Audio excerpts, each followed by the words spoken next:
Most of you have homework to catch up on, and that can be served as your review Wednesday for the quiz Thursday. Redoing problems, also a good review for the quiz Thursday. What we're going to do today is we're going to talk about power series.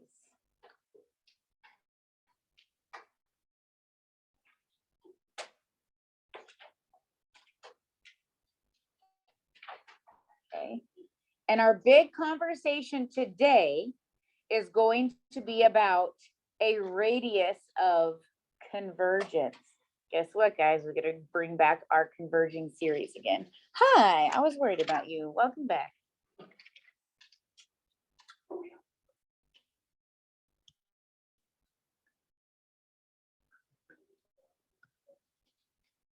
Okay.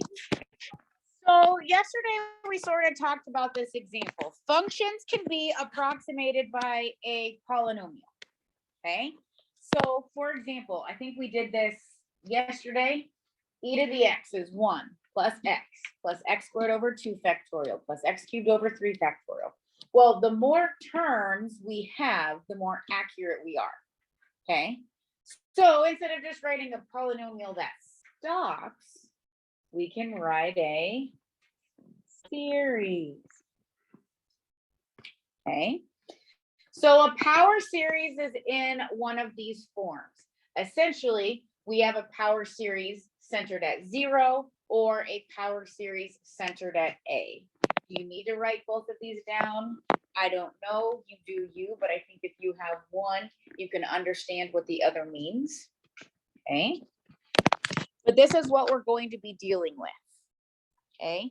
And we are going to figure out how accurate these are going to be in approximating a function.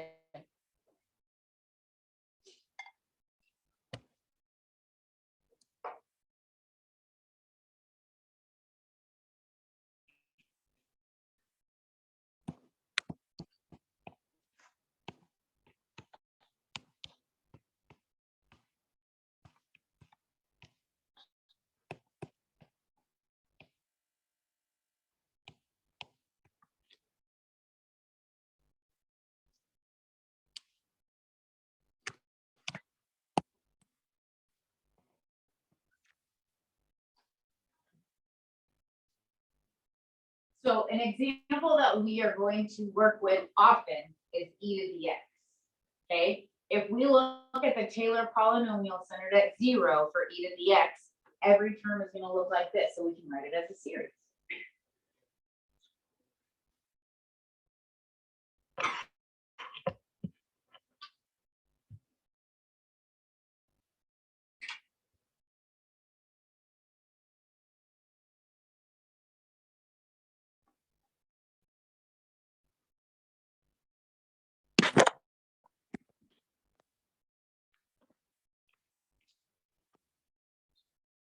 Okay.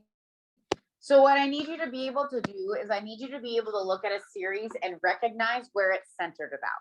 So this x to the n, it's centered at 0. Here, if we have x minus a number, it's centered at that a. Okay. So where is this centered at? 0. Okay. So we're going to talk about the radius of convergence. How far from the center will this series still converge?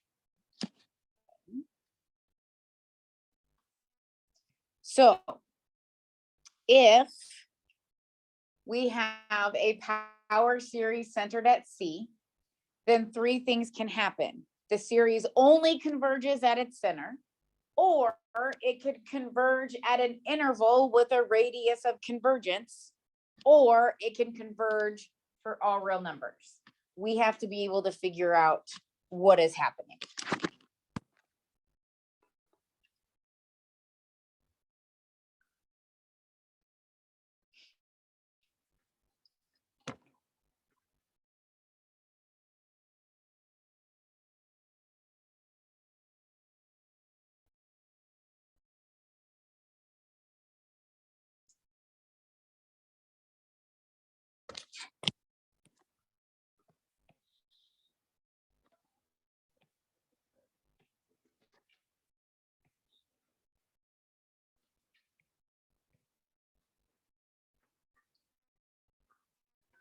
I think Wyatt left my computer charger in here.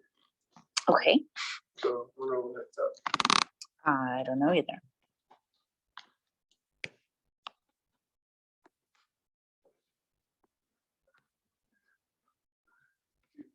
I like you.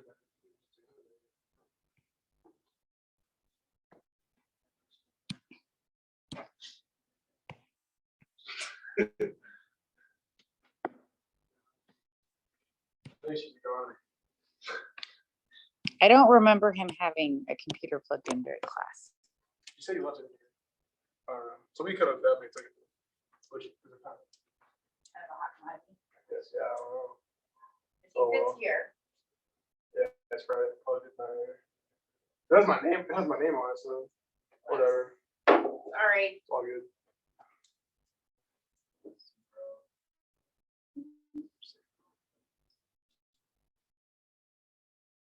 Okay, now something that we'll be able to figure out by the end of this is what if we do have a radius of convergence, okay? Do the endpoints also converge or not? So that's something that we're going to have to explore, okay? So it could be a closed interval, it could be half closed, half open, it could be an open interval, and we'll talk about how to figure that out, okay? Or we can converge only at the center or are real numbers, okay? So we're going to talk about what's called a radius of convergence, okay? And we're going to call the radius of convergence R, okay? Well, if R is 0, we're in scenario number 1, where we're only converge at the center. If R is infinite, here we are, where we converge for all of X. If R is an actual number, we can create an interval.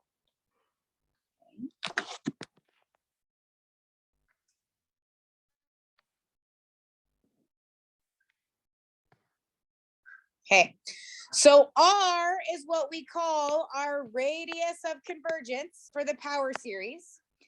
And the set of all values for which the power series of that converges is called the interval of convergence. So you are going to see those phrases a lot.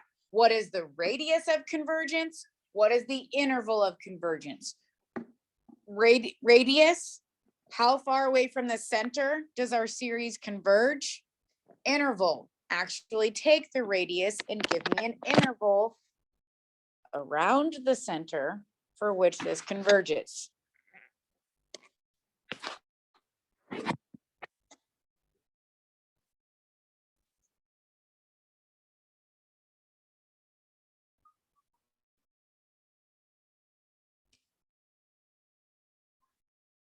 Okay, like I said earlier, if our radius is 0,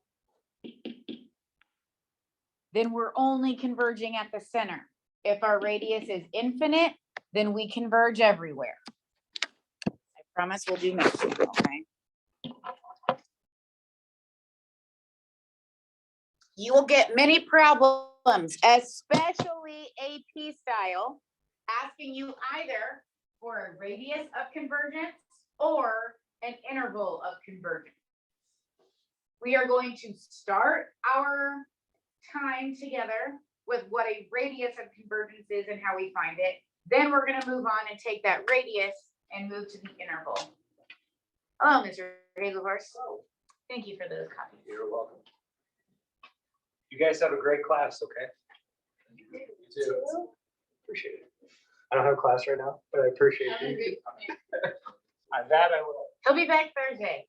He's going to give you your quiz on Thursday.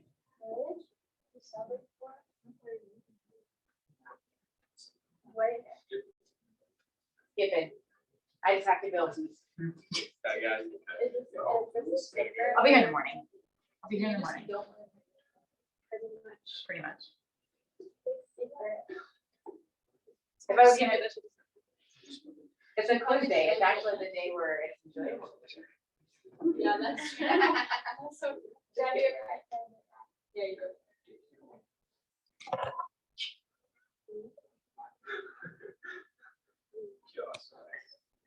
All right, so how are we gonna find this infamous radius of convergence? we have a test of convergence that I really, really like to use. Really. A convergence test. Oh, wait, do we actually know? Am I what doing- it is? This series on here. The ratio test. So, We're gonna use a ratio test, and let's remember how to use the ratio test. We take the limit as n approaches infinity of our n plus 1 term over our n term, and we want that limit to be less than. Okay.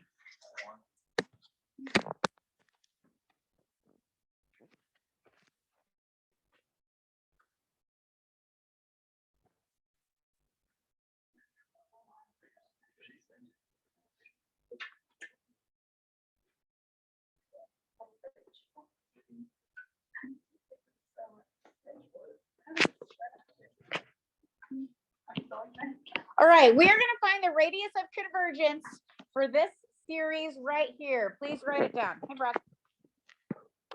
Did you also leave something in here? I have not seen anything like that. Sorry, you're welcome to look.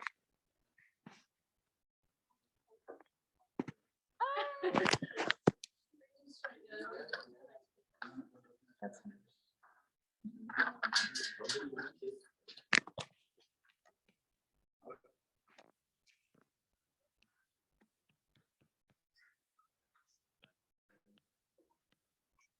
Okay, when we talk about the ratio test, we are going to take the n plus 1 term.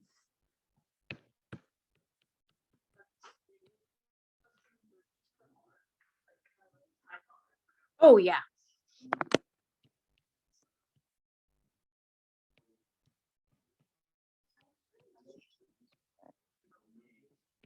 Okay. Now, I love the ratio test. Let's group our like items together. So n squared over n plus 1 squared. We know that that's going to help us with our limit, right? Okay. Now, how about 2x to the n plus 1 divided by 2x to the n? Okay.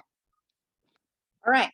Now, when we evaluate this limit, the limit as n goes to infinity of n squared over n plus 1 squared goes to 1. So we are left with the absolute value of 2x as our limit. And what do we need this limit to be in order for our series to converge? Okay, so the absolute value of x needs to be less than 1/2. Would you agree? Our radius of convergence is 1/2.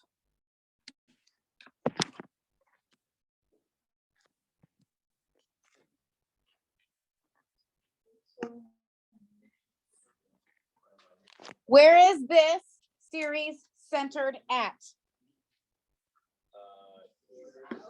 0. Our radius of convergence is 1/2. We'll talk about how to find the interval here in a little bit. Okay. Questions before we go to the next example? Pretty straightforward right now. Okay.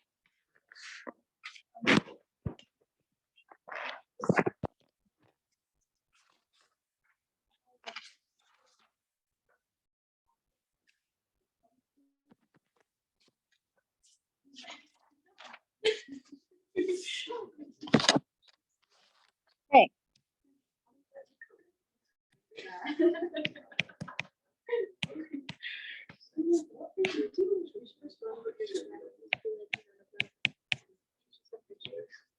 Oh, she did? Yeah. Girl, I'm not disturbed. So if I plug in n plus 1 in for n, what does that make our exponent?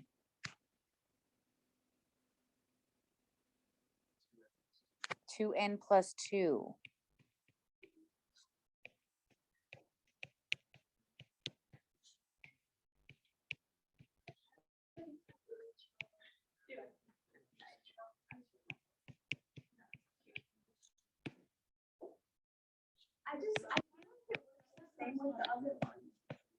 All right, so 2n factorial over 2n plus 2 factorial is going to leave us with 1 over 2n plus 2 times 2n plus 1. Do you agree? Are you not okay with that? No. Okay. And how about 2x to the 2n plus 2 divided by 2x to the 2n? 2x squared. Okay. Towards infinity, what's this limit? 0. 0 times anything is 0. Hey, how many times is 0 less than 1? All the time. So our radius of convergence is infinity, because no matter what we plug in for x, this limit will always go to 0, and 0 is always less than 1.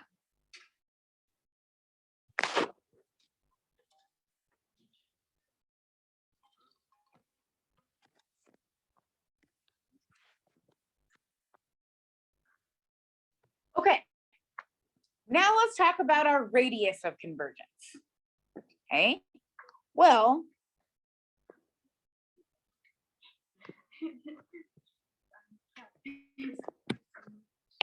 what? Let's go back to this one. Okay, so this is what we did to find our radius of convergence, right? If our radius is infinity, what is our interval?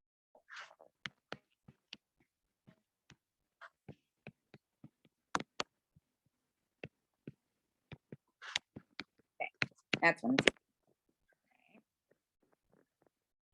Our radius is infinite, our interval is all real numbers. Okay, now, did I what? The R Wait, R, I missed her. Interval notation. Wait, how is it? It's R with like a double back. Is that where the No. Oh. All right, so now let's come to here. For this one, our radius is 1/2. And we were centered where? Okay, so we're gonna go left 1/2 and right 1/2. But what we need to do is determine if 1/2 and -1/2 are endpoints, do they create converging or diverging series? Okay, so we know that if we veer up to 1/2 away from our center, we're good, but we have to check its endpoints. So if x equals 1/2, we'll start with the right one. We would have the series from n equals 1 to infinity. 2x to the n. Well, if x is 1/2, that is x to the n. No, it would be 1 to the n, right? What's 1 to the n? Okay, so I have the series 1 over n squared.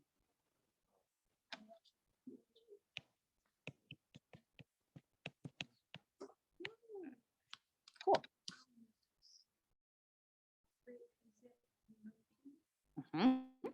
So since it converges, I put a bracket.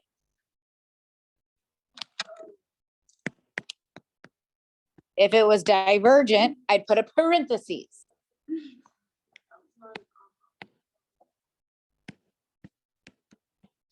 Okay, what is 2 times -1/2? Okay, -1 to the n over n. That's an alternating series. Does it converge?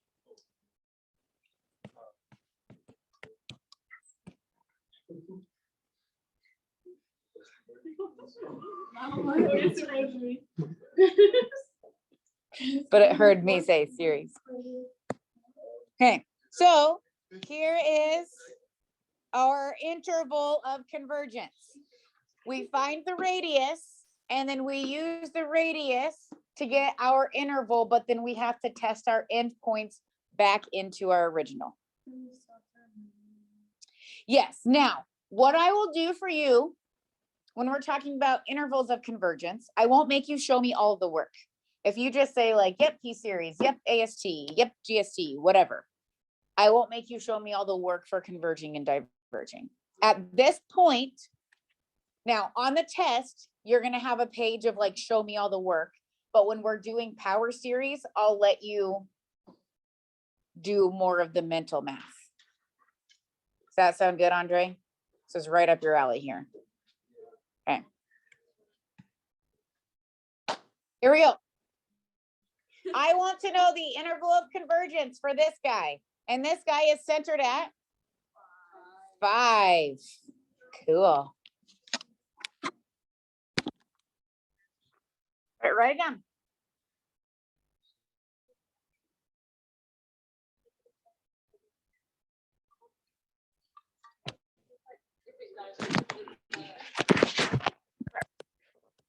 Which I think we'll get to see in this. So first, we need to figure out what the radius of convergence is. Now, when we use the ratio test, all of this is in the absolute values, right? So it doesn't really even matter if we have that alternating piece, right? Our next step is going to go away.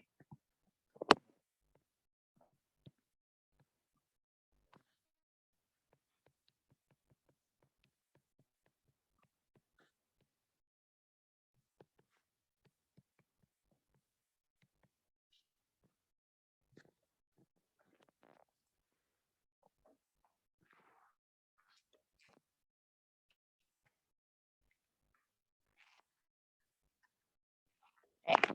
Now, this -1 to the n plus 2, -1 to the n plus 1. Since we're inside the absolute value, I'm not going to worry about those anymore. Okay. Now, I have n over n plus 1. I'll group those together. I have 5 to the n over 5 to the n plus 1.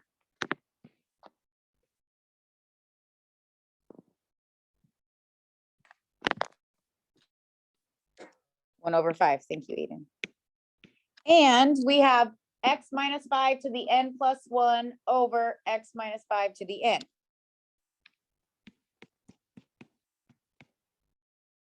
Okay.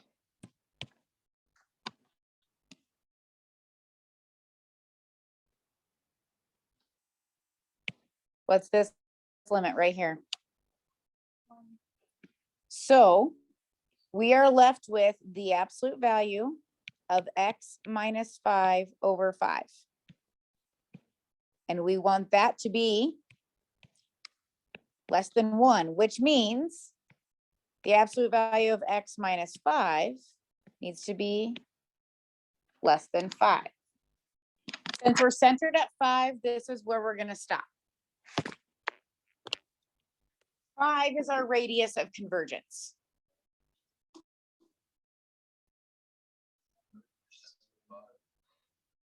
Because we have x minus a to the nth power.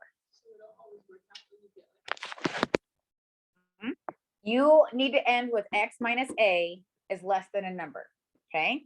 So there we go. There's our radius of convergence. So our interval, if we're centered at 5, we're going to take our center plus our radius and our center minus our radius.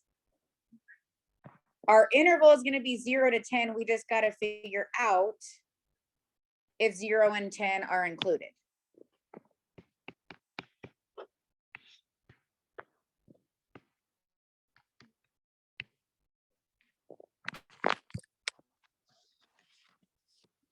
Okay, so if I plug in 0, we get -1 to the n plus 1. What's 0 minus 5? -5 to the n.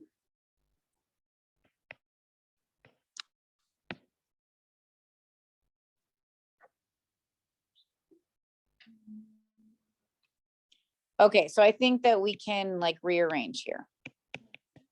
Do you agree that -5 to the n can be written as -1 to the n times 5 to the n?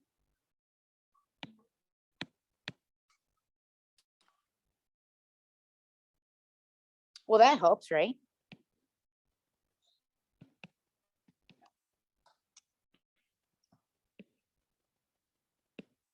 And -1 to the n plus 1 times -1 to the n would be -1 to the 2n plus 1, which means an odd number, right? If I have -1 raised to an odd number every time, is this alternating? It's always -1.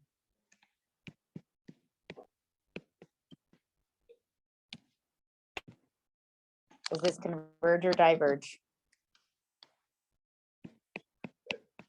It's P series, right? So we are going to put a parentheses at 0, because when we plug in 0, our series diverges.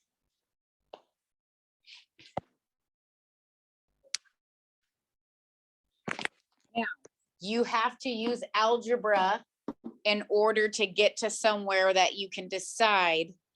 It's going to simplify to be nice, okay? But sometimes we have to play around with our -1 to a power. We're going to have to separate if we have like a number other than 1 to a power. Sometimes have to play around with that, okay? And usually when it's negative, it's going to create a little bit more. That was like my diverges.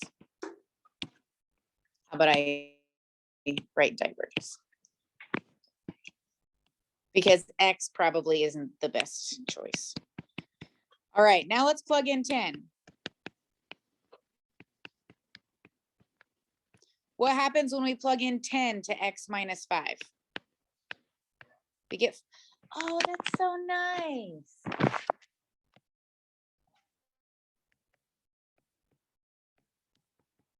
And we have -1 to the n plus 1 over n. And what's true about that? The converging alternating series. So we're going to put a bracket around 10.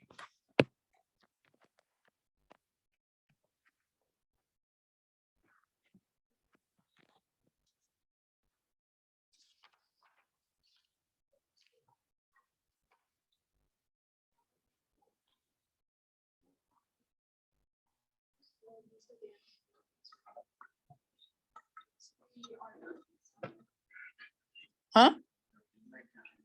You're done? Mm. Neither does Rachel. So we need to talk about the derivative and the antiderivative. I guess you better squeeze it in somewhere else.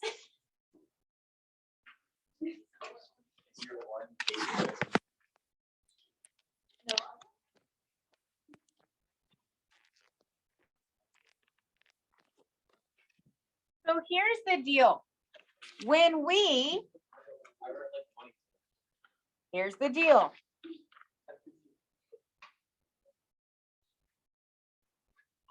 When we take the derivative or antiderivative, these will all have the same radius of convergence.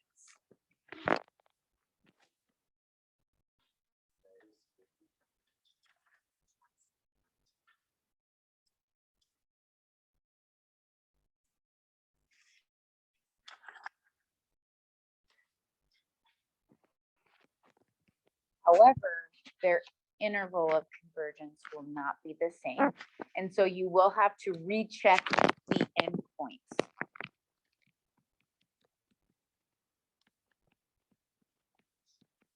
Okay, so we already did this one. What was our radius of convergence?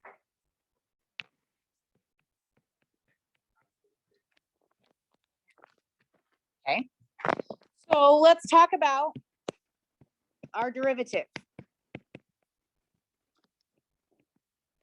You want to take derivative? Okay. We're taking the derivative with respect to x. So since we have 2x to the n, we're going to take the power rule, but 2x is inside, so we'll have to do the chain rule.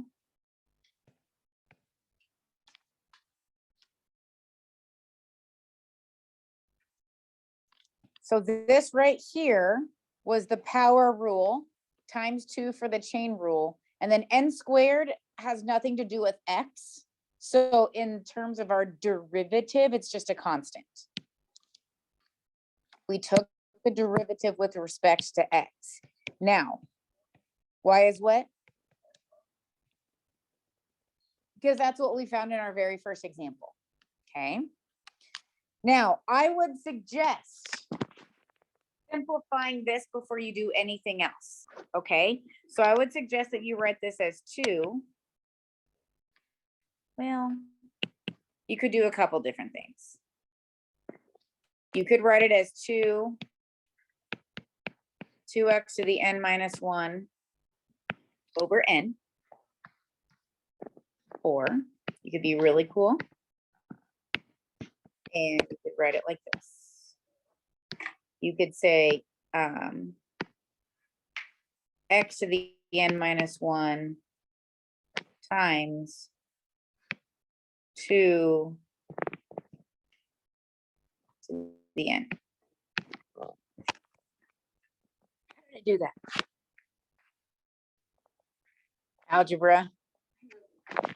This is 2 to the n minus 1 times 2 to the 1. So when I add the exponents, we get them.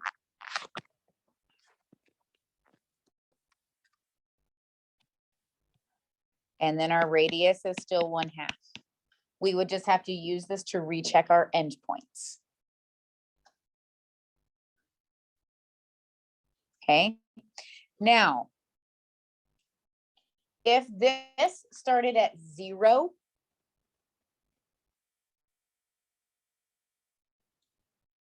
that would not be okay. So make sure that if you plug in this number, it works. If this started at 0, we would have to start this series at 1. Okay. Because if this started at 0, I would have 2x to the negative 1 power, and that's not polynomial. Okay. All right, so real quick, let's talk about the antiderivative. Are you okay with that answer?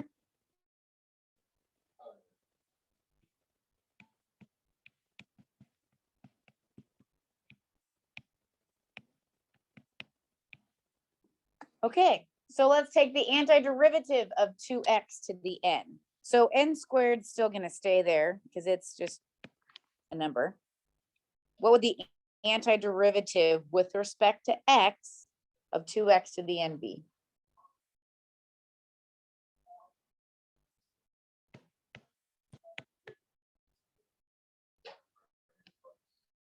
One over 2 n plus 1 and x to the 2x to the n plus 1.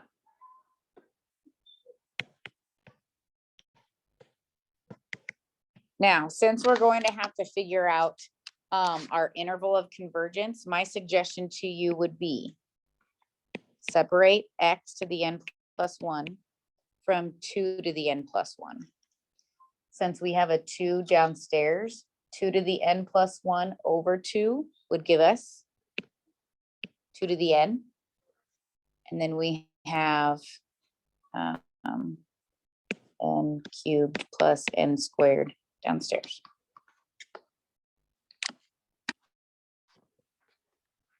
And our radius is still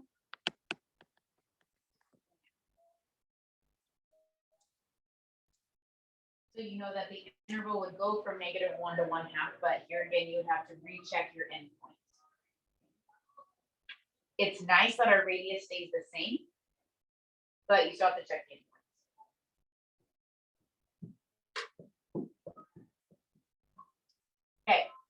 I need you to do is your homework, so that tomorrow we can make good use of our time in class.